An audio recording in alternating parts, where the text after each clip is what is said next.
reprend ses travaux. Donc, pour les prochains intervenants, nous avons l'École de technologie supérieure qui est représentée par Mme Cathy Bègue, directrice générale et chef de la direction, ainsi que par Mme Annie Boutillette, directrice exécutive des relations institutionnelles. Mais nous avons également en collaboration la Polytechnique Montréal, représentée par Mme Maude Cohen, directrice générale, ainsi que par M. Fred William Miro, conseiller en relations intergouvernementales. Alors, monsieur, mesdames, vous avez une dizaine de minutes pour présenter l'essentiel ensemble, l'essentiel de vos commentaires sur le cahier. Et par la suite, nous allons discuter avec les parlementaires. Alors, le temps débute pour vous. Merci beaucoup. Donc, bonjour, mesdames, messieurs, les membres de la commission, monsieur le ministre, bonjour et merci de nous recevoir aujourd'hui. Je suis Cathy Bègue, directrice générale et chef de la direction de l'ETS, École de technologie supérieure. Nous faisons partie du réseau de l'Université du Québec et avons une mission claire, former des ingénieurs pour répondre aux grands défis économiques et technologiques. Avec Polytechnique, nous formons la moitié des ingénieurs du Québec. L'ETS, c'est quoi? C'est plus de 11 000 étudiants et étudiantes. Nous avons un modèle basé sur la pratique avec des stages. Qu'est-ce que ça veut dire? Ça veut dire qu'on a un écosystème de plus de 5 000 entreprises et une recherche qui se fait à 70 en collaboration avec l'industrie québécoise, ce qui permet ici de promouvoir l'innovation, la productivité et aussi le français comme langue de travail. À mon tour de me présenter, Maude Cohen, directrice générale de Polytechnique Montréal et accompagnée par Fred William Miro, conseiller aux relations gouvernementales. Polytechnique est fondée en 1873 et est l'un des plus importants établissements d'enseignement et de recherche en génie au Canada. Polytechnique accueille chaque année plus de 10 500 étudiants et se distingue par ses pôles d'excellence au cycle supérieur de calibre international qui témoignent de la vitalité de ces départements en génie.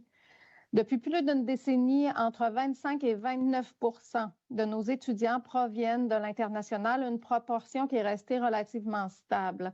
Cependant, de nombreux changements dans les politiques d'immigration des gouvernements du Québec et du Canada ont résulté en une baisse de 15,5 des effectifs totaux des étudiants internationaux à Polytechnique Montréal dans la dernière année. Plusieurs talents se tournent maintenant vers d'autres provinces ou pays et le bassin de recrutement local ne suffit pas à combler cette diminution, particulièrement au cycle supérieur. Nos deux établissements sont aujourd'hui ensemble afin de sensibiliser les parlementaires à la réalité propre au génie et l'impact des orientations gouvernementales sur la capacité d'innovation et l'amélioration de la productivité du Québec. Nous allons donc échanger sur l'importance de retenir les talents formés ici, de protéger les cycles supérieurs et du besoin de prévisibilité pour nos établissements. Nos établissements y démontrent. Une immigration étudiante qualifiée francophone est un levier direct de productivité, d'innovation et de vitalité linguistique.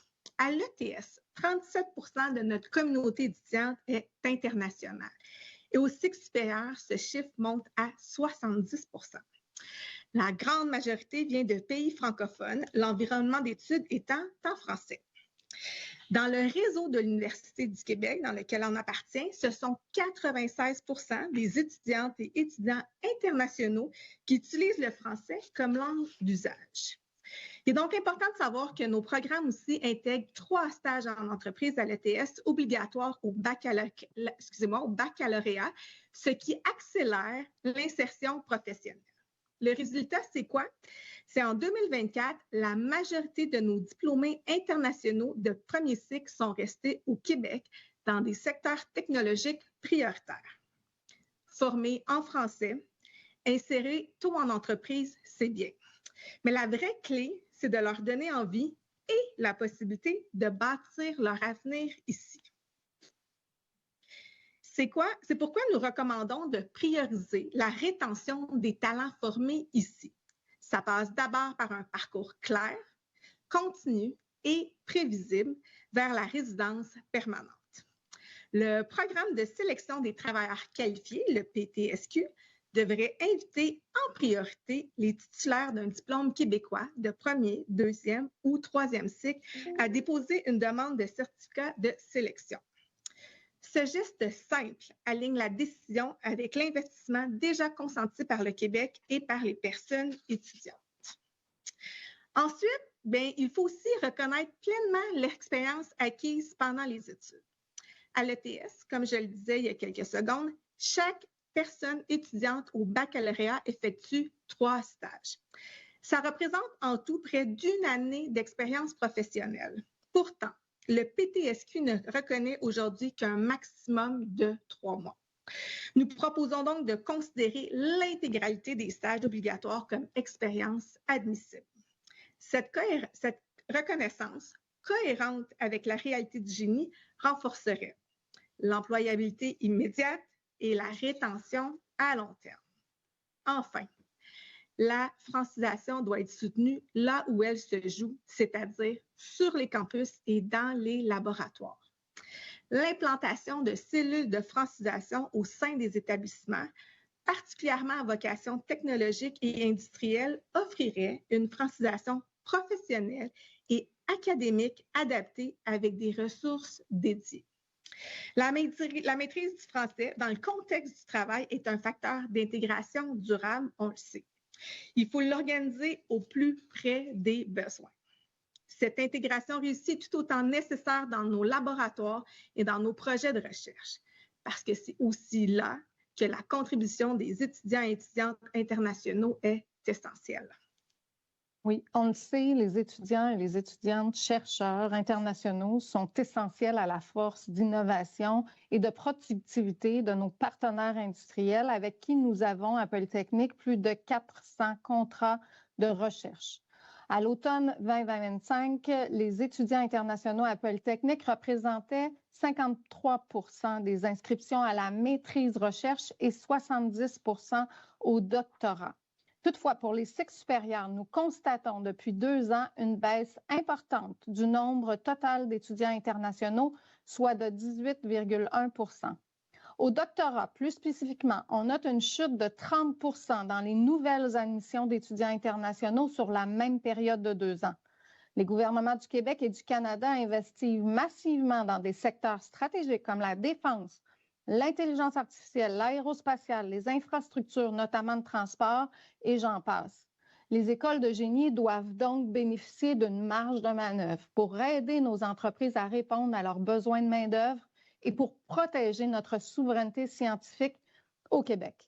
Nous proposons donc d'exclure les cycles supérieurs du plafonnement des admissions de certification d'acceptation du Québec afin de préserver notre capacité d'innovation et de répondre aux priorités économiques du gouvernement.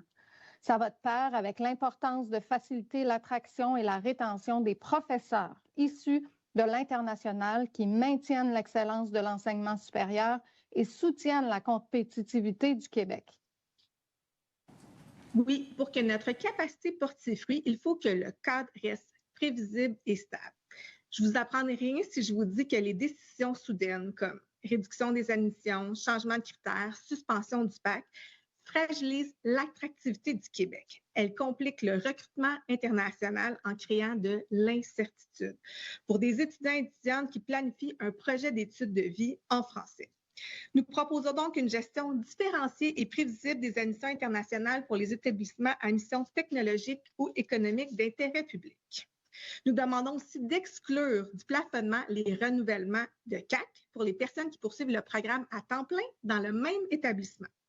La stabilité du parcours académique est un indicateur fort de l'intention réelle d'étudier et potentiellement de s'établir, et ça, il faut le reconnaître. Former, attirer, retenir, c'est la force du réseau universitaire québécois et c'est aussi ce qui doit guider les choix du Québec pour les prochaines années. Nos propositions s'inscrivent directement dans les priorités gouvernementales afin d'accroître la résilience du Québec dans des secteurs stratégiques dont les besoins en formation de génie sont importants.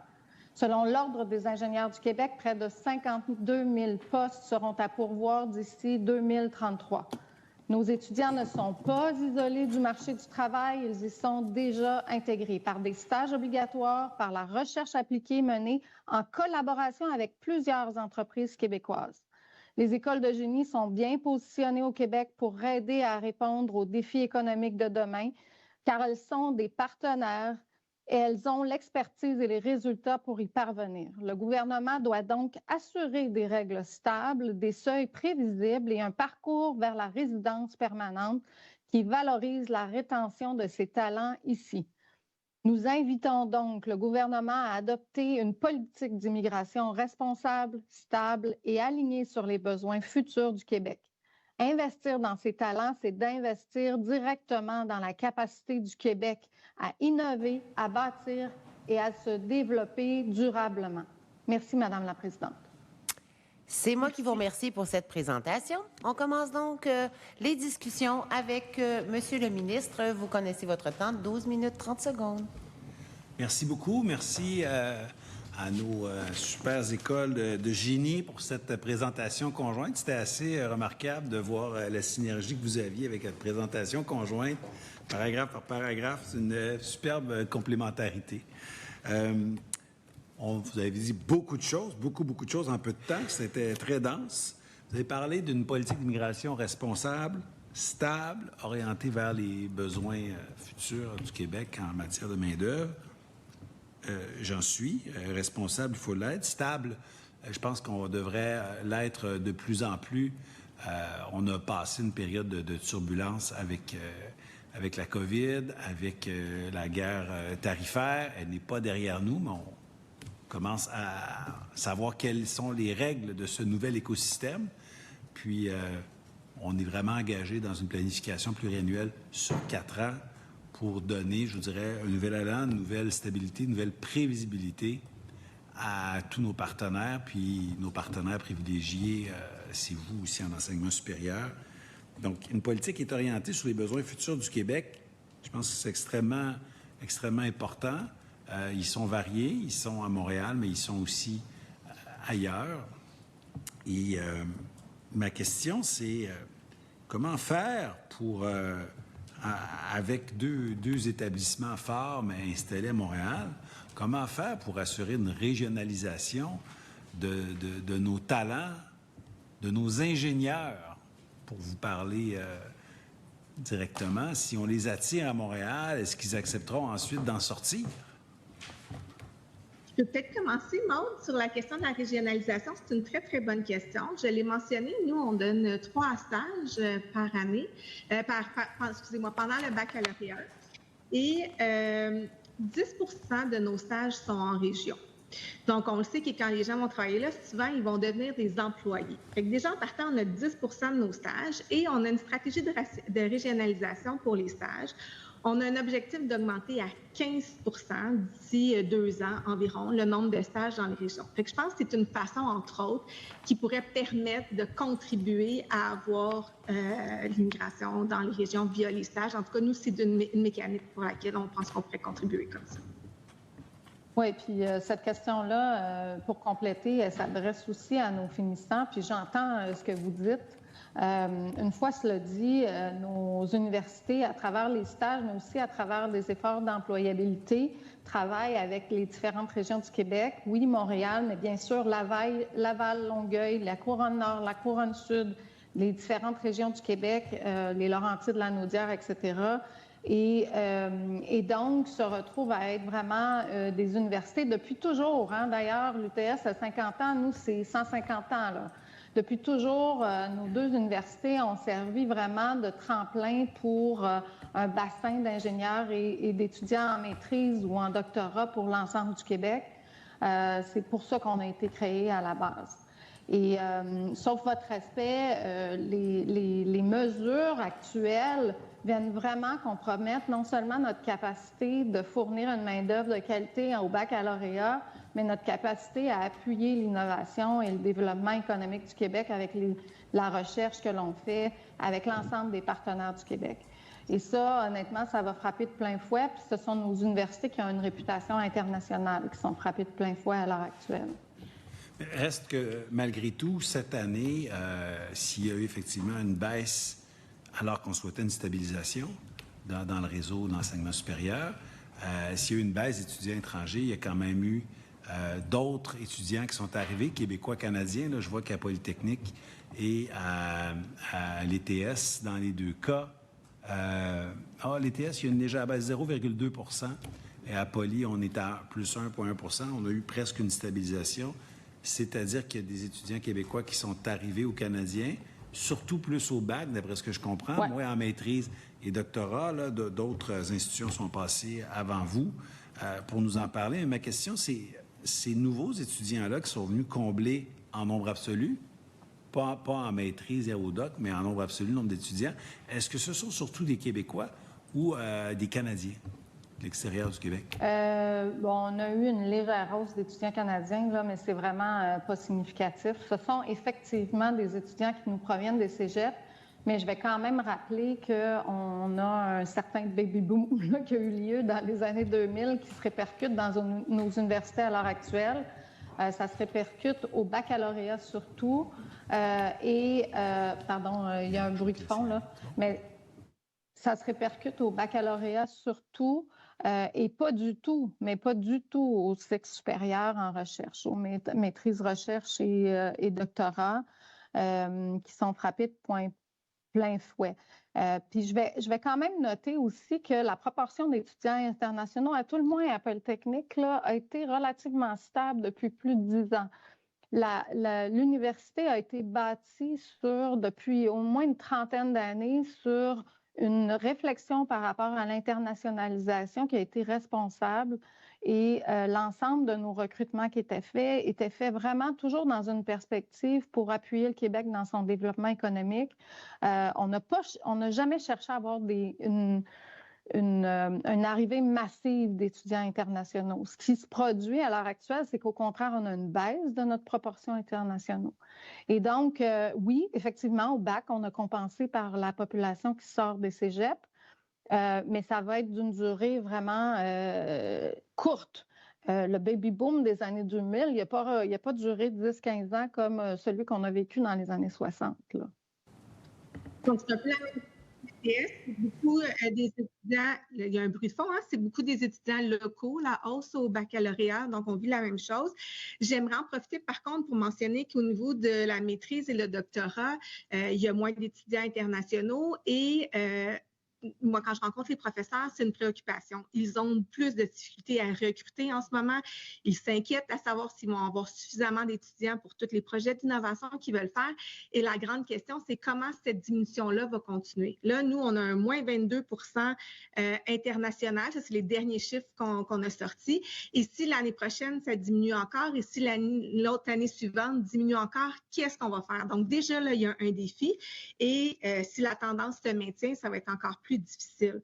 Donc, j'ai envie de demander en même temps de dire, ben oui, il y a les quotas, il y a ci, il y a ça, mais au-delà de toutes ces mesures-là, je pense qu'il y a une question à se demander qu'est-ce qu'on peut faire pour positionner éventuellement le Québec pour redevenir attractif, puis minimalement atteindre nos quotas, puis être capable de faire nos projets en recherche à la maîtrise et au doctorat, parce qu'il y a une forte préoccupation en ce moment de la part du corps professoral, en tout cas à l'ETS. Merci pour votre contribution, mais j'ai des collègues qui veulent poursuivre les échanges avec vous, donc bien entendu. Alors, le député de Jonquière, oui, il vous reste encore 4 minutes 40. Vous avez dit? 4 minutes 40. C'est un plaisir d'être avec vous ce soir. Quand même, quand on lit le rapport, ça me montrait quand même toute l'importance, puis on l'oublie quand même, Polytechnique, université d'ingénierie francophone depuis 1873. Je voyais dans le mémoire là, quand même, en 2023, 10 000 étudiants, 29 % des étudiants internationaux. Bref, une belle fierté sur notre territoire. C'est un plaisir de vous avoir avec nous ce soir. Tout à l'heure, Mme la Présidente l'a mentionné, je suis un député de région. Alors, c'est sûr que quand j'entends l'effort que vous faites, que je souligne, de dire de 10 % de nos stages sont en région, avec une vision qui peut aller jusqu'à 15 %, j'ai le goût de féliciter cette belle vision-là. Également, on entend beaucoup dans votre message, dans votre rapport, toute la belle ouverture à la collaboration avec les entreprises. J'aurais le goût de détailler un petit peu quand on parle de collaboration. Est-ce que vous pouvez nous donner des exemples précis de partenariats qui peuvent s'installer avec les entreprises? Puis si je me permets d'y aller un petit peu plus laser, aussi, principalement dans quel secteur? Puis à la fois, là, on peut prendre sur l'île de Montréal, mais aussi, si je peux me permettre, là, quand ce 10 % de ces futurs ingénieurs-là viennent en région. Cathy, je te laisse peut-être y aller en premier. Puis, Oui, pas de problème. Donc, merci de souligner les efforts qui sont faits pour les stages en région à l'ETS puis ailleurs. L'équipe va être contente d'entendre ça, l'équipe de stage qui travaille très fort pour augmenter ce pourcentage-là, de passer de 10 à 15 %. Donc, les secteurs dans lesquels on est très proche de l'industrie, l'ETS, il y en a vraiment plein. Le génie est vraiment partout. Ça peut être en IA, en robotisation, en santé, dans le domaine de la construction. Écoutez, il y en a vraiment, vraiment beaucoup. Les différents partenaires avec qui on travaille, c'est autant de la petite, la moyenne et la grande entreprise. On peut penser à Pratt, on peut penser à Bombardier, on peut penser à vraiment dans l'aérospatial aussi. On a un nouveau campus avec notre nouveau génie d'aérospatial. Donc, honnêtement, moi, je viens d'arriver pas, ça fait à peine 1 an et quelques, ça passe vite. Et je suis dans le processus de faire le tour de tous les laboratoires et je pourrais pas toutes vous nommer les entreprises. On l'a dit, on a plus de 5000 partenaires industriels, mais c'est des projets très concrets, très pratiques dans à peu près tous les domaines que vous pouvez imaginer pour l'ETS. Je suis pas mal certaine que c'est la même chose pour Polytechnique. Ça doit se ressembler beaucoup. Oui, tout à fait. Puis je vais peut-être rajouter aussi qu'on a énormément de partenariats avec nos sociétés d'État comme Hydro-Québec, les municipalités du Québec qui font affaire avec nos équipes de recherche, professeurs et étudiants. Parce que la recherche, en général, c'est souvent sous-estimé, là, mais ça se fait avec les étudiants. La recherche en entreprise, s'il n'y a pas d'étudiants, il n'y a pas de recherche. Il n'y a pas juste un professeur, il y a une équipe de recherche qui se bâtit. Et donc, on est vraiment établi sur l'ensemble dans les domaines là, que Cathy soulignait. J'ai récemment parlé d'un contrat avec une grande société québécoise qui est en recherche et innovation en aérospatial. Cette société-là, quand les projets se font, ils se font en collaboration avec les professeurs, les étudiants, et souvent vont venir recruter nos étudiants au cycle supérieur aussi. C'est pas juste les étudiants du baccalauréat là, qui fournissent le marché du travail. Ce sont des scientifiques chercheurs qui vont nourrir l'écosystème d'innovation après du Québec dans l'ensemble de ces organisations-là. Merci. Il me reste encore un petit peu de temps? Oui, 1 minute. Alors, en quelques secondes, la semaine dernière, on rencontrait beaucoup les représentants de l'industrie, les chambres de commerce, les fédérations. Puis, on abordait quand même avec eux tout le volet un peu là, du bien-être, du prendre soin quand on accueillait cette clientèle-là, dans votre cas, les élèves internationaux. J'aimerais vous entendre sur la réalité terrain, que ce soit l'alimentation, que ce soit les vêtements, mais que ce soit particulièrement le logement. Comment ça se vit chez vous, cette obligation-là, ou du moins cette bienveillance-là envers l'accueil? Si je comprends bien la question, c'est comment la réalité de terrain se vit quand ils arrivent ici par rapport au Québec. Nous, dans notre cas, en tout cas, je peux peut-être parler au niveau des résidences. Dans notre cas, on a quand même 1100 places de résidence à l'ETS. Je pense que dans les universités, on est une des seules par rapport au nombre d'étudiants qui en avons quand même beaucoup. Il y a une partie, j'ai validé, là, il y a quand même une partie des étudiants internationaux qui ont accès aux résidences. Autre chose aussi que je voudrais mentionner, c'est qu'on a 2 autres projets de résidence qui s'en viennent où est-ce qu'on veut augmenter un autre 1500 lits pour les accueillir. Je dois vous arrêter. Le temps imparti au gouvernement est terminé, mais on va poursuivre la discussion avec le député de l'opposition officielle pour 12 minutes 30 secondes. Merci, Madame la Présidente. Alors, bonjour à vous 4. Bonne fin d'après-midi. On est en train de parler de logement et c'est des questions qu'on a posées à d'autres responsables dirigeants d'universités. Pour l'ETS, je comprends que vous avez une capacité qui vous permet de loger les étudiants, et incluant ceux qui viennent de l'étranger. Est-ce que je me trompe? On a une capacité, on a 1100 lits.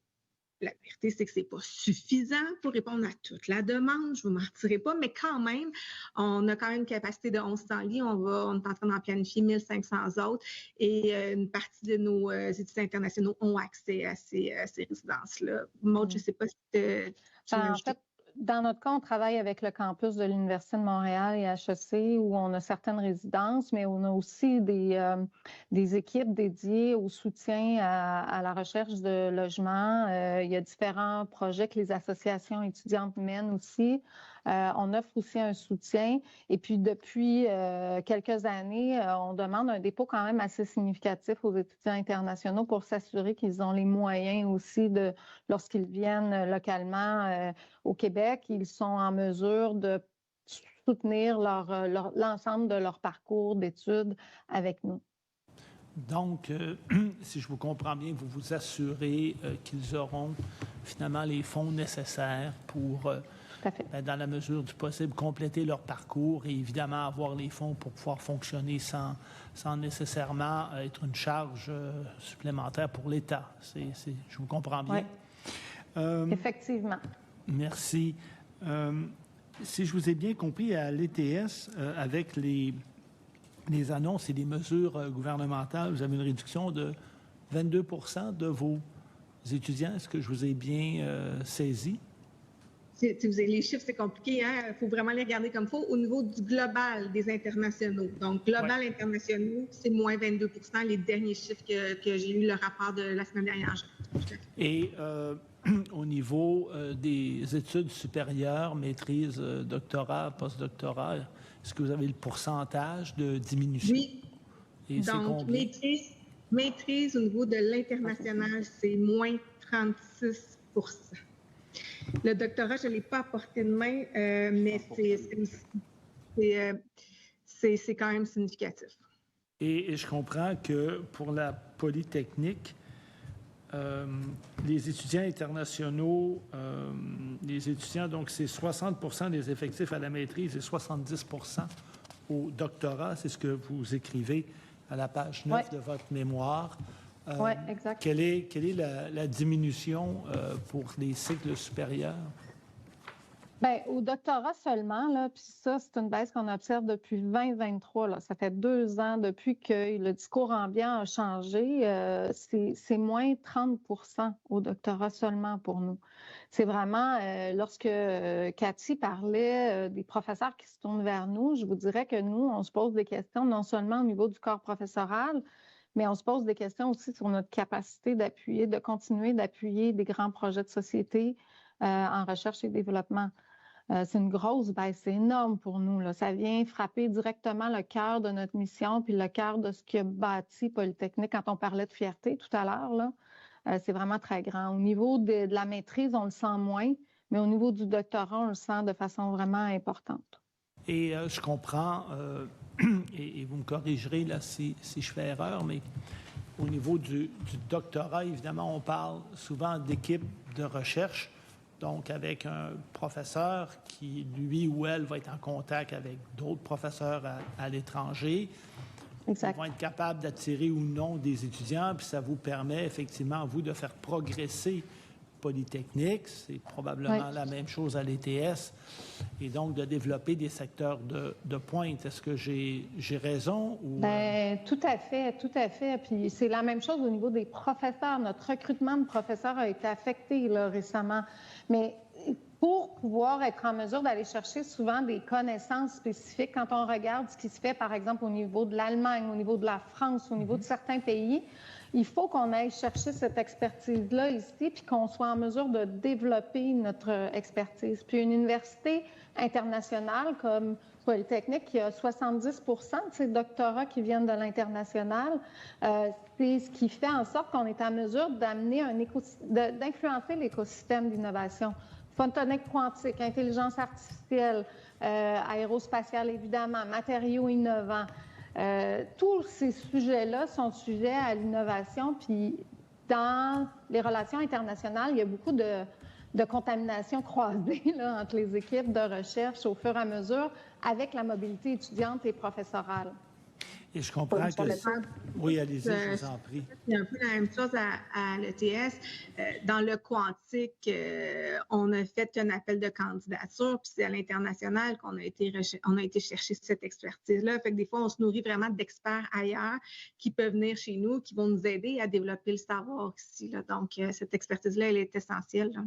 Et là, je comprends que bon, le projet de loi 74, d'abord, après ça, les changements avec les différents décrets, l'absence de prévisibilité, ça vous place dans une situation où c'est difficile pour vous, finalement, de remplir ce mandat d'excellence que vous avez? Tout à fait. Puis notre rôle, c'est pas de contredire les orientations du gouvernement en termes d'immigration.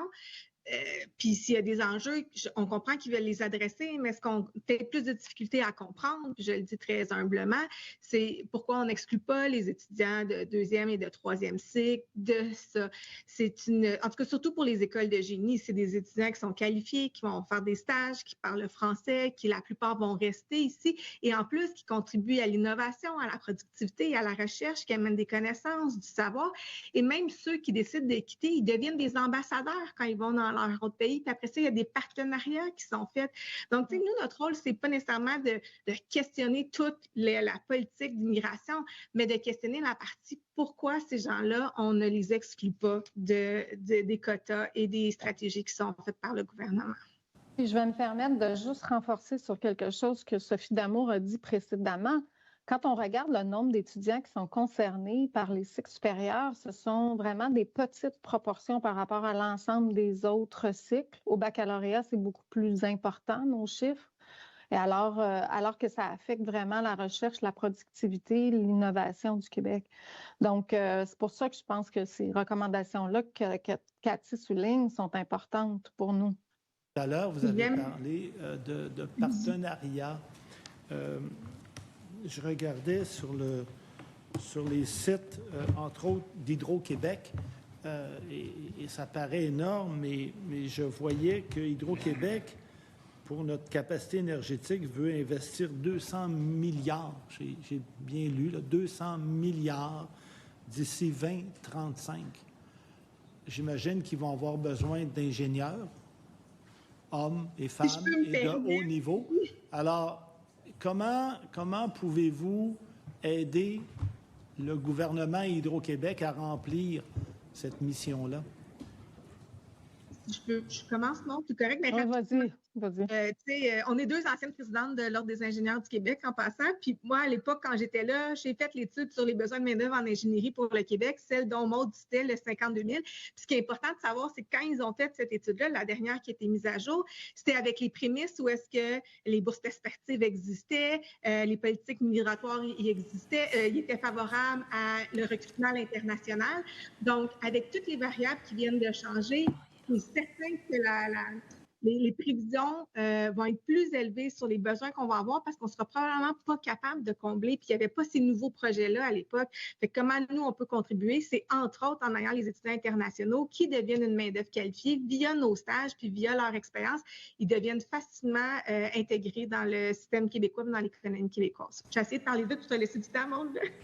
Non, mais j'ai exactement le même message. Puis je vais le dire, là, le programme d'expérience québécoise, pour nous, pour nos universités de génie où les stages sont directement en entreprise, où les gens était un programme qui était quand même très attractif. Puis je pense que c'est ça qui nous a le plus affecté dans les 2 dernières années même par rapport au quota, ultimement, parce qu'on le voit, là, c'est le message en blanc, c'est le discours au Canada et au Québec, plus le programme d'expérience québécoise qui nous ont vraiment beaucoup rentré dedans, comme on dit en bon québécois. Merci. Merci beaucoup.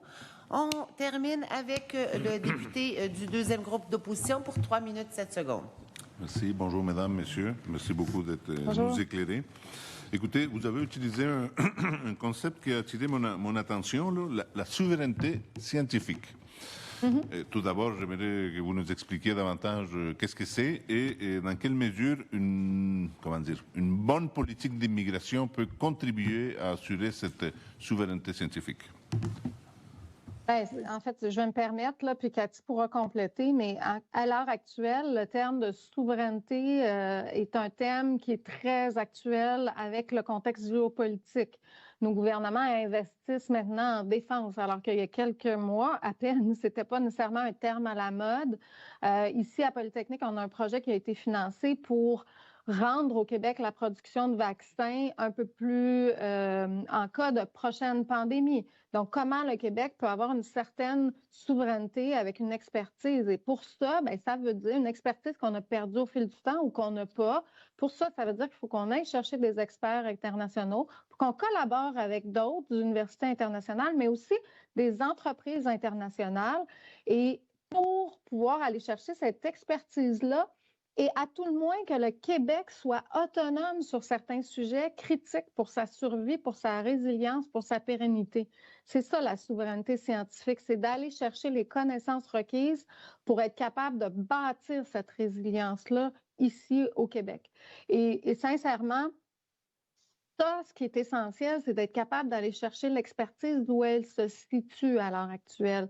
Et honnêtement, parfois, elle est ici. Donc, parfois, on a un flux migratoire négatif parce que certains de nos experts vont se rendre dans d'autres pays. Mais sur certains sujets, la défense en est une, et en est un. La question de la production de vaccins en est un deuxième. Sur certains sujets, il faut qu'on aille chercher l'expérience à l'extérieur pour venir nourrir nos capacités scientifiques. La réponse est très complète de Maude, mais moi, j'ai envie de donner la parole peut-être à Annie qui nous parle souvent de souveraineté technologique lorsqu'on est à l'ETS. Est-ce que tu veux élaborer un peu sur ce que c'est pour nous? Effectivement, donc on parle de souveraineté aussi économique, technologique, c'est important, on l'entend partout et je pense que Maude le disait, il faut aller chercher l'expertise là où elle se trouve, mais on a des enjeux aussi de société. Je pense aux hôpitaux, par exemple. Donc, on a des enjeux de comment ça fonctionne dans les hôpitaux, de chaîne de production dans nos entreprises. Donc, on doit devenir plus intelligent, on doit adopter des nouvelles technologies et aider les professionnels qui utilisent ces technologies-là aussi à les adopter. Je pense aux médecins, je pense aux infirmières. Donc, cette souveraineté technologique-là ne passe pas seulement par la mise en place de mesures ou quoi que ce soit, mais il faut aller chercher ces expertises-là qui existent ailleurs parce qu'il y a des bonnes pratiques dans le milieu de la santé ailleurs et donc les amener chez nous pour mieux régler nos problèmes à l'intérieur. Merci beaucoup. Alors, mesdames, messieurs, cette présentation est terminée. Je vous souhaite une bonne soirée.